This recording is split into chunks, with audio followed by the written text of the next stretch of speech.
오늘도 주의 전에 올라오신 여러분을 주님의 이름으로 환영하고 축복을 드립니다. 월남 이상재 선생님이 예수님을 믿게 된 계기가 있었습니다. 그가 독립운동을 하다가 경찰에 의해서 잡힘을 받게 되지요. 그래서 감옥에 들어갈 수 있었습니다. 감옥에 들어갈 때에 자기가 죄인이다 라고 여기는 사람 누가 있겠습니까? 아마 감옥에 들어가는 사람 치고 난 죄가 없습니다 라고 말했을 터인데, 이 이상재 선생님은 독립운동을 하다가 감옥으로 가셨으니 난 정말 죄가 없다 라는 분노의 마음이 그 가운데 있었지 않겠습니까? 억울함과 분노심 때문에 잠을 이루지 못했습니다. 뒤척이다가 감옥 마룻바닥에 이 골과 골 사이에 돌돌 말린 종이가 있었습니다. 그래서 그것을 간신히 꺼내서 그것을 펼쳐서 읽어보았습니다. 심심하던 차에 잘된 일 아니겠습니까? 근데 거기에 무엇이 적혀 있는가? 하나님의 말씀이 적혀 있었습니다. 마태복음 5장 38절에서 40절 말씀이 적혀 있었습니다. 제가 그 말씀을 여러분께 읽어드리겠습니다. 또 눈은 눈으로 이는 이로 갚으라 하였다는 것을 너희가 들었으나 나는 너희에게 이르노니 악한 자를 대적하지 말라. 누구든지 내 오른뺨을 치거든 왼편도 돌려대며 또 너를 고발하여 속옷을 가지고자 하는 자에게 겉옷까지도 가지게 하며. 처음에 월남 이상재 선생님은 이 말씀을 보고 난 다음에 픽 웃었습니다. 말도 안 돼. 그러나 버리질 못했습니다. 그래서 그걸 다시 돌돌 말아서 그곳에 다시 넣었단 말입니다. 하루가 지난 다음에 너무너무 또 그 속에서 생활 자체가 지루합니다. 그런데 문득 그 생각이 납니다. 뭐 이가 뭐라나 귀가 뭐라나 뭐 이런 말들이 있는데 무슨 말이었지? 그래서 다시 한번 그것을 꺼내서 다시 한번 펼쳐서 그것을 읽습니다. 뭐라고 그랬더라?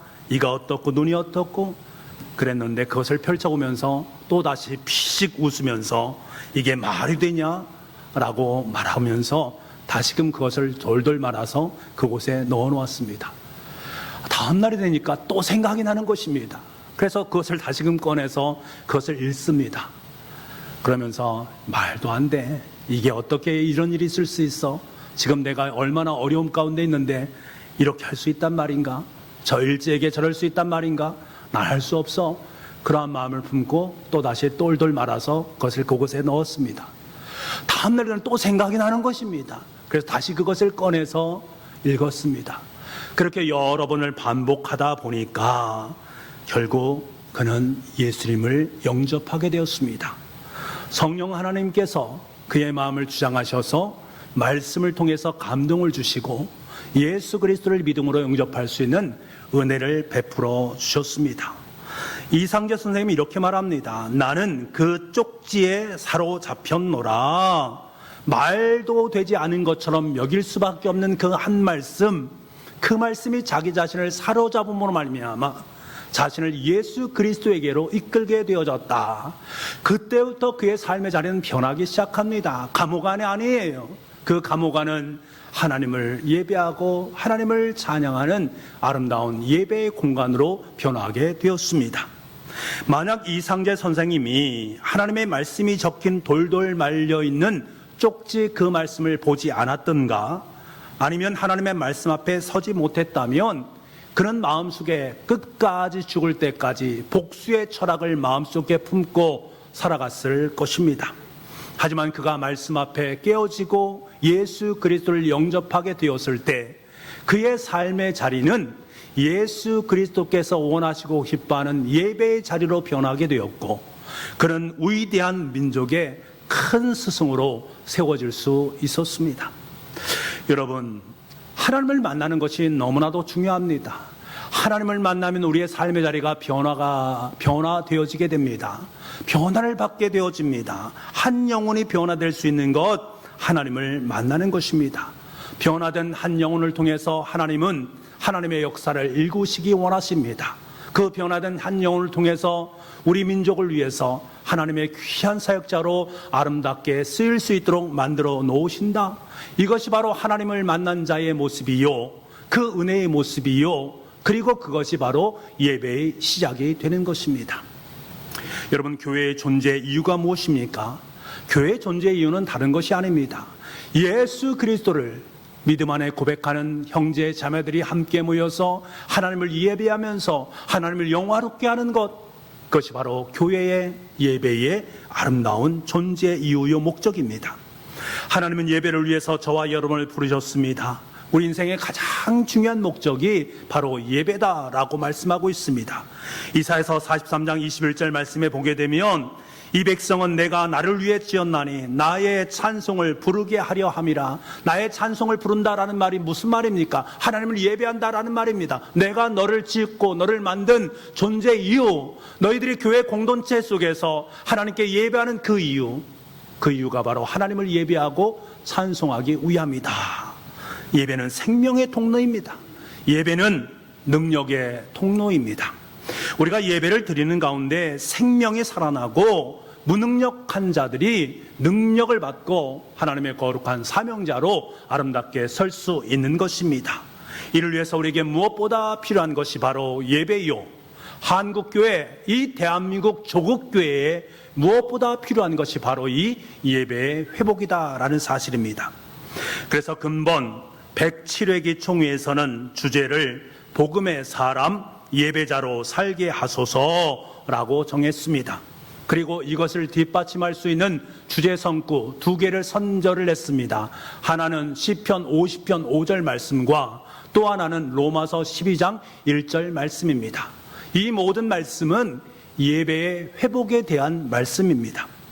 시편 50편 5절 말씀은 한 공간에 한 회중이 한 공동체로 모여서 예배하기를 원하시는 하나님의 마음이 고스란히 담겨 있는 말입니다. 하나님께서 예배를 받으시기 위해서 이스라엘 백성들을 모으십니다. 하나님께서 우리를 모으셔서 예배를 받기를 원하십니다. 시편 50편 5절 말씀 우리 함께 읽어보기를 원합니다. 같이 읽겠습니다. 시작. 이르시되 나의 성도들을 내 앞에 모으라. 그들은 제사로 나와 언약한 이들이니라 하시도다. 아멘. 나의 성도, 제사로 나와 언약한 이들이라고 표현되는 것이 참 중요합니다.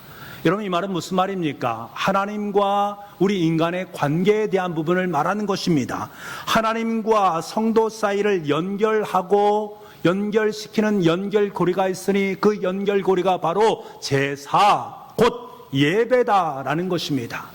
그러니까 하나님의 백성은 하나님께 예배하는 자로 부름받는 성도이고 하나님과 예배를 통해서 언약을 맺는 언약 백성이 되어진다. 그러니까 하나님과 우리 사이에 가장 중요한 것이 무엇인가? 바로 예배다라는 것을 강조하고 있습니다.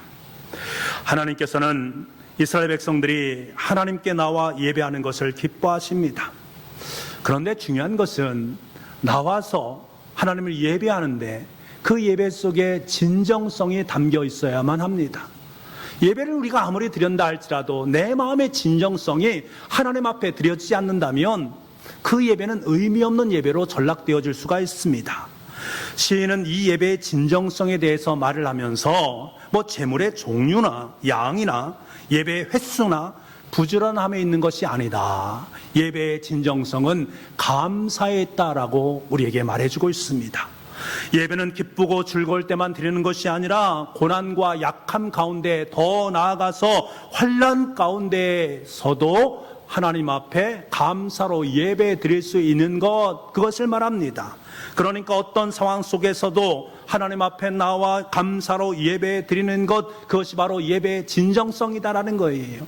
우리의 삶의 자리 속에 예배가 예배되기 위한 것은 우리의 상황과 여건의 문제가 아니란 말입니다. 내 마음의 중심이 하나님을 향해서 감사하는 마음이 깃들여져 있는가, 그 마음으로 가득 차 있는가, 이것이 중요한 것입니다. 그래서 아삽은 같은 시편 50편 23절 말씀에 뭐라고 고백하고 있습니까? 참 귀하고 복된 말씀입니다. 우리 한번 이 말씀을 같이 한번 읽어보겠습니다. 시작. 감사로 제사를 드리는 자가 나를 영화롭게 하나니 그의 행위를 옳게 하는 자에게 내가 하나님의 구원을 보리라. 아멘. 우리가 감사의 마음을 품고, 다시 말하면 예배의 진정성을 마음속에 품고 감사로 하나님께 예배를 드리게 되면 하나님은 그 예배를 기뻐 받으시게 되어지고, 그 기뻐 받으시는 예배를 통해서 하나님을 영화롭게 할 뿐만 아니라 하나님의 구원의 역사를 보게 된다라고 우리에게 말씀해 주고 있습니다. 우리가 진정으로 하나님 앞에 예배를 드리게 되면 하나님을 영화롭게 할 뿐만 아니라 우리의 삶의 자리를 통해서 하나님의 구원의 역사를 보게 된다라는 사실입니다. 이 놀라운 은혜가 저와 여러분의 삶 가운데 임할 수 있기를 간절히 소망합니다. 성도 여러분, 진정한 감동과 뜨거움이 있는 예배는 예배의 장소와 그리고 순서와 음악에 있는 것이 아닙니다. 외적인 형식만을 갖추고 내면적인 준비가 없이 제문만을 준비해서 제사를 드리는 것은 진정한 예배가 될 수가 없습니다. 진정한 감사와 찬송이 결여되어 있는 것, 그것은 진정한 예배가 될 수 없다라는 것입니다. 하나님이 원하시는 것은 모든 상황 속에서 우리의 마음이 감사로 열매를 맺을 때 그것을 기쁨으로 받으신다라는 사실입니다. 심중에 어떤 마음으로 감사의 예배를 드리고 있는지, 일상 가운데 얼마나 신실하게 하나님의 말씀을 통해서 내 삶 속에 감사 이야기를 써 내려가고 있는지 그 마음 중심을 보시면서, 그래, 착하고 충성된 종아, 내가 네 마음 잘 알지, 내가 그 마음 잘 알지, 내가 나를 영화롭게 하기를 원하고 나의 구원의 역사를 보기 원하는 내 마음 알지. 하나님은 그 마음속에 놀랍고 귀한 하나님의 은혜와 평강으로 가득 채워 주신단 말입니다. 여러분, 외형만 그럴듯하게 꾸미는 예배에서 벗어나서 하나님을 향한 진실한 마음, 하나님을 향한 신실한 감사의 마음을 품을 수 있는 우리가 될 수 있기를 간절히 소망합니다. 그러기 위해서 우리의 예배는 회복되어져야만 합니다. 감사와 찬송으로 물들이는 기쁨의 예배가 우리의 삶 속에 넘쳐날 수 있어야 됩니다. 행여나 여러분의 삶의 자리 속에 기쁨이 상실된 예배를 드리고 있다면, 감사로 하나님 앞에 서지 못하는 내 마음이 있다면, 지금도 여전히 내 상황과 여건을 바라보면서 내가 하나님 앞에 나와도 왠지 모르게 내 삶 속에 기쁨이, 감사가 물들여 있지 않다면 하나님은 그것을 기뻐 받으시 않으십니다. 여러분의 삶의 자리 속에 감사가 가득 차게 되면 그것을 기쁨으로 하나님 앞에 올려드릴 수 있게 됩니다. 여러분의 삶의 자리 속에 있는 모든 예배가 하나님을 향한 감사로 물들이고 기쁨으로 승화될 수 있는, 그래서 마음껏 주님을 찬양할 수 있는 아름다움이 깃들일 수 있기를 간절히 소망합니다. 예배에 관련된 또 하나의 성구, 로마서 12장 1절 말씀입니다. 우리 이 말씀을 함께 읽기를 원합니다. 같이 읽겠습니다. 시작. 그러므로 형제들아, 로마서 12장 1절 말씀. 그러므로 형제들아, 내가 하나님의 모든 자비하심으로 너희를 권하노니 너희 몸을 하나님이 기뻐하시는 거룩한 산 제물로 드리라. 이는 너희가 드릴 영적 예배니라. 여러분, 구약 제사는 희생 제물인 짐승을 죽여서 살과 피를 태움으로 말미암아 그 향기를 받으시는 제사입니다. 하지만 신약 제사는 구약의 제사와는 다릅니다. 신약 제사는 다르다라는 거예요. 그 다름을 무엇라고 사도 바울은 표현을 하고 있는가? 거룩한 산 제물, 영적 예배다. 거룩한 산 제물, 내가 거룩한 산 제물이 되는 예배다라고 말을 하고 있습니다. 여기는 두 가지 의미가 내포되어 있습니다. 하나는 내 몸과 내 삶을 산 제사로 드린다라는 의미입니다. 다시 말하면 우리가 살아가는 일상의 삶을 통해서 내가 어떻게 하는 것이 하나님을 기쁘시게 하는 것인가, 내가 어떻게 하는 것이 하나님께서 원하시는 생각과 행동의 모습인가 라는 것을 날마다 분별하면서 하나님이 기뻐하는 그것을 내 삶을 통해서 살아내는 것을 의미합니다. 내 사지백체가 하나님이 기뻐하시고 하나님이 원하시는 그것을 위해서 살아가는 것을 의미하는 말입니다. 또 하나는 내 몸과 삶을 넘어서서 이웃을 향한 산 제사로 승화가 되어져야 된다. 타인을 존중하는 마음을 갖고 함께 기뻐하고 함께 반응하면서 타인을 위해서 희생하는 마음을 품어야 된다. 때론 내 삶이 망가지고 내 스타일이 구겨질 수도 있습니다. 나에게 아무런 보상도 없는 것처럼 여겨질 때도 있습니다.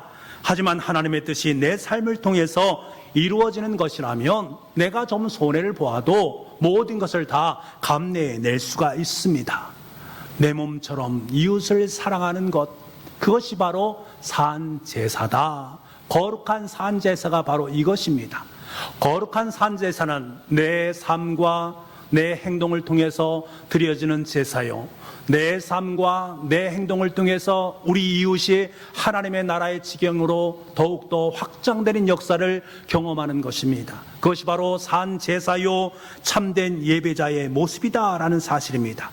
그래서 사도 바울은 우리에게 엄청난 도전의 말씀을 주고 있습니다. 뭐라고 도전하는가? 에베소서 5장 10절 말씀을 보니까 주를 기쁘시게 할 것이 무엇인가? 시험하여 보라. 야, 너 한번 시험해 보라. 주님께서 무엇을 기뻐하시고 무엇을 원하시는지를 날마다 내 삶의 자리를 통해서 시험해 보아라. 어떻게 하는 것이, 어떻게 살아가는 것이 예배자의 합당한 삶인가? 어떻게 하면 나의 몸과 삶을 통해서 하나님께 영광을 올려드릴 것인가? 어떻게 하면 나의 삶을 통해서 내 이웃을 영화롭게 할 수 있는가? 어떻게 하면 내 삶을 통해서 우리 이웃에게 예수 그리스도의 향기를 발할 수 있는 것인가? 날마다 내 삶의 자리를 점검해 보아라, 시험해 보아라 라고 우리에게 말씀하고 있습니다.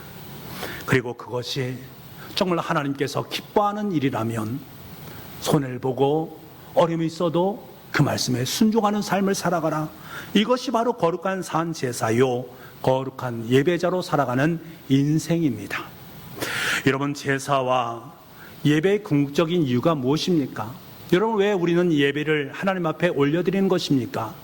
예배의 궁극적인 이유는 다른 것이 아닙니다. 하나님과 끊어진 관계를 회복하는 것을 의미합니다. 하나님과의 관계가 끊어진 그것을 다시금 회복하기 위해서 우리는 예배를 드리는 것입니다. 구약의 희생제사는 짐승에게 인간의 죄를 전감으로 말미암아 하나님과 인간 사이를 잇대는 것입니다. 신약제사는 예수 그리스도의 십자가 사건을 통해서 하나님과 우리의 관계 사이를 다시금 회복하는 것을 의미합니다. 여기서 중요한 것은 구약의 모든 제사는 예수 그리스도의 십자가 사건으로 귀결되어진다. 더 이상 구약의 제사는 필요가 없는 것입니다. 더 이상 희생 제물을 하나님 앞에 드림으로 말미암아 하나님과의 관계를 맺는 것이 아니라는 것입니다. 예수님은 십자가를 통해서 단번에 영원한 제물이 되시고 이를 통해서 하나님과 우리 사이의 화목의 관계를 열어주셨으며 우리에게 구원의 문을 활짝 열어주신 것입니다. 그래서 우리가 그 구원 속으로 쏙 들어갈 수 있게 만들어 주셨다라는 거예요. 이것이 바로 복음입니다. 복음, 기쁨의 좋은 소식이란 말입니다. 여러분, 예수님께서는 자신의 생명을 우리를 위해서 기꺼이 내어놓으셨습니다. 십자가의 모진 고난과 수모를 다 겪으시고 우리의 모든 죄에 대해서 단 한 번도 원망하지 않으시고 묵묵히 자신의 십자가를 짊어지시고 영원한 생명의 길로 들어가셨습니다. 그리고 우리를 영원한 생명, 영생으로 초청해 주셨습니다. 중요한 것은 왜 주님께서 그러셨느냐 하는 것입니다. 왜 주님께서 십자가에 못 박혀 죽으셨느냐? 저와 여러분의 삶을 통해서 복음의 사람이 되기를 원하시는 그 마음이 있기 때문에 예수 그리스도의 십자가를 통해서 우리에게 생명을 주셨듯이 너를 통해서 또 다른 타자에게 생명을 안겨주시길 원하는 그 마음이 있는 거예요. 그래서 주님께서는 우리가 복음의 사람이 되시기 위해서 우리가 예수님의 제자가 되어서 땅끝까지 주님의 말씀을 나누기를 위해서 하나님 나라에 든든히 세워가는 일꾼으로 삼으시기 위해서 저와 여러분을 구원해 주셨다라는 사실입니다. 여러분, 우리는 주님의 죽으심을 짊어진 존재입니다. 주님의 십자가를 짊어진 존재요, 주님의 영생을 받고 영생을 누리며 살아가는 존재입니다. 사도 바울은 갈라디아서 2장 20절 말씀에 뭐라고 말합니까? 내가 그리스도와 함께 십자가에 못 박혀 죽었나니 그런즉 이제는 내가 산 것이 아니요 오직 내 안에 그리스도께서 사신 것이다. 내 안에 그리스도께서 살아 계심으로 말미암아 그리스도께서 짊어지셨던 십자가의 길을 나 또한 걸어갈 수 있도록 만들어 주셨다. 그래서 나도 또한 복음의 사람으로 살아갈 수 있도록 은혜와 능력을 베풀어 주셨다라는 사실입니다. 여러분 기억하십시오. 저와 여러분은 복음의 사람입니다. 저와 여러분은 예수님의 제자입니다. 우리는 복음의 사람으로 하나님의 뜻을 마음에 품고 세상을 향해서 나아가야 됩니다. 예수님의 마음을 품고 예수님의 정신을 품고 이 땅에서 예수 그리스도의 삶, 빛과 소금의 역할을 감당해야 됩니다. 이를 위해서 내가 희생을 해야 되고 내가 품어줘야 되고 나의 힘을 내려놓아야 되는 것입니다. 이것이 바로 예배자로 살아가는 인생이다라는 사실입니다. 중요한 것은 이 참된 예배는 반드시 세상이란 이름으로 확장되어진다라는 사실입니다. 하나님의 원리와 세상의 원리는 다릅니다. 세상의 원리를 따르지 아니하고 하나님의 원리를 따라가는 것이 그리스도인의 모습입니다. 그렇다면 그리스도인은 하나님의 원리를 따라갈 수밖에 없습니다. 그 따라갈 수 있는 강력한 힘, 추동이 어디로부터 비롯되는가? 예배를 통해서 드러나게 되어진다라는 사실입니다. 참된 예배자는 예배를 통해서 하나님을 만나고 하나님의 말씀을 듣고 그 말씀에 따라서 세상으로 파송을 받게 되는 것입니다. 복음을 들고 세상으로 나아가게 되는 것입니다. 그래서 계속해서 하나님께서 우리에게 강조하는 바가 바로 예배입니다. 예배가 회복되기를 원하는 것입니다. 왜? 예배를 통해서 우리의 거룩한 산 제사를 통해서 하나님의 지경을 넓혀가고 하나님의 나라를 든든히 세워가기 위한 하나님의 마음이 있기 때문에 그렇습니다. 우리는 오후 예배를 통해서 하나님의 마음이 어디에 있는지를 우리는 매번 살펴보았습니다. 하나님께서 모세에게 반복적으로 말씀하시는 것이 무엇이었습니까? 바로에게 가라. 바로에게 가서 말하라라는 것입니다. 무엇을 말하는 것입니까? 나는 하나님의 백성이다. 우리는 하나님을 예배해야 된다. 내가 하나님의 백성이기 때문에 하나님을 예배하는 예배자가 되어져야 된다. 하나님께서 가장 원하시는 것이 바로 이것이었습니다. 그래서 모세에게 계속해서 바로에게 나아가서 그 강팍한 바로에게 예배의 중요성을 강조하라고 말씀을 하시는 것입니다. 예배를 바르게 드리기 위해서 애굽에게 10가지 재앙을 내리시면서 하나님의 하나님 되심을 선포하신 것입니다.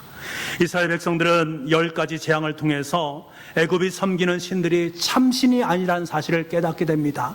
10가지 재앙을 통해서 우상이 참신이 될 수 없다. 오직 여호와 하나님만이 참된 신, 우리의 신, 그분만이 하나님이다 라는 사실을 공포할 수 있도록 만들어 주셨다라는 것입니다. 우리는 하나님의 다스리시고 통치하시는 하나님 나라 속에 살아가는 존재다라는 것을 일깨우셨단 말입니다. 이때 하나님께서 이스라엘 백성들에게 내가 너희를 택한 이유에 대해서 말씀하지 않습니까? 2가지를 말씀하셨습니다. 하나는 이스라엘 백성들로 하여금 하나님을 분명히 알 수 있도록, 그리고 또 하나는 이스라엘 백성들로 하여금 하나님을 열방에 전할 수 있도록 너도 하나님을 알고 네 주변에 있는 사람들도 하나님의 하나님 되심을 알아야 된다라는 것입니다. 이를 위해서 너희들이 예배자로 서야 된다. 이것이 바로 너희의 소명이다라는 사실을 이집트, 애굽 사람들이 아닌 이스라엘 백성들에게 일깨워 주셨습니다. 그것이 그들의 소명이었습니다. 우리의 소명도 마찬가지다라는 사실입니다.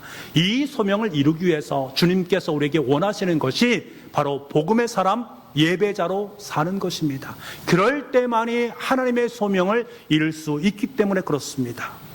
여러분, 자신을 산 제물로 하나님께 드리는 자는 하나님으로부터 분명한 소명을 듣고 예수님과 함께 세상의 빛으로 세상으로 나아갈 수 있습니다. 그리고 하나님을 세상 속에 드러낼 수 있게 되어집니다. 하지만 문제는 그리스도인의 몸된 교회인 우리가 이 복음을 따라 세상을 살아가야 되는데 역전된 모습이 우리 가운데 있다라는 거예요. 예수 그리스도를 믿음으로 고백하고 복음의 사람으로 예배자로 승리하며 삶을 살아가야 되는데, 도리어 세상의 논리가 교회 속에 숨어 들어와서 우리 그리스도인들에게 끊임없이 유혹하는 것들이 있다는 사실입니다. 세상 세속화의 물결, 번영신앙, 우상숭배, 이단과 사이비의 모습이 어렴풋이 우리의 삶 속에 찬존되어져 있는 모습을 보게 되는 거예요. 이런 것들이 세상을 향해서 복음으로 나아가는 우리들에게 끊임없이 회방합니다. 야, 그러지 마. 그냥 여기에 머물러 있어. 세상 속에 세상 사람들 다 잘 살고 있으니까 그들에게 복음이 필요 없어 라는 것으로 끊임없이 사단은 우리의 삶의 자리 속에 유혹을 하고 있단 말입니다. 이 사단은 끊임없이 복음의 사람을 유혹하는 유혹에 넘어가는 그러한 모습들이 교회 속에 너무나 많이 있어서 우리가 빛과 소금으로 복음의 사람으로 살는데 부정적인 영향을 주는 그 모습이 너무나도 많이 있습니다. 그래서 언제 모르게 내 마음속에도 세상과 별반 다르지 않는 나의 모습을 만나게 되는 것입니다. 주일만 그럴듯한 그리스도인으로 세워져 있다가 평상시에는 전혀 예수님과 상관없는 사람처럼 살아가는 우리의 모습이 있다라는 것입니다. 사랑하는 북부가족 여러분, 분명히 기억하시기 바랍니다. 우리는 복음의 사람입니다. 하나님을 바르게 예배하는 참된 예배자입니다. 우리는 아직 완성되지 않는 하나님의 나라를 이 땅에 구현할 소명을 부여받은 아름다운 소명자임을 확연하게 믿으시길 바랍니다. 이 소명을 어떻게 이루어드릴 수 있을까? 이 소명을 이루기 위해서는 우리가 먼저 우리가 어떤 상황에 처해 있든지 예배의 신실성, 하나님께 감사로 드리는 예배자가 되어져야만 한다라는 사실, 바로의 계속되는 유혹을 건져냈던 모세처럼 광야에서 마귀의 시험을 이겨내신 예수 그리스도처럼 우리도 당당하게 하나님께서 기뻐하시는 복음을 들고 세상으로 나아가는 참된 예배자, 참된 산 제물로 우리의 삶을 드려야 된다는 것입니다. 여러분, 한국교회가 진정한 예배자로 살아갈 때, 한국교회 성도들이 진정한 복음의 사람이 되어질 때 우리의 예배는 살아나게 될 것이고 한국교회는 살아나게 될 것이고 이 나라의 이 민족은 하나님의 거룩한 뜻을 품게 되어짐으로 말미암아 하나님 나라와 하나님의 의를 아름답게 구현시켜 나가게 될 줄 믿습니다. 그래서 우리는 날마다 내 삶의 자리를 통해서 고백하고 기도하고 선포할 수 있어야 됩니다. 주님, 복음의 사람, 참된 예배자로 살게 하여 주옵소서.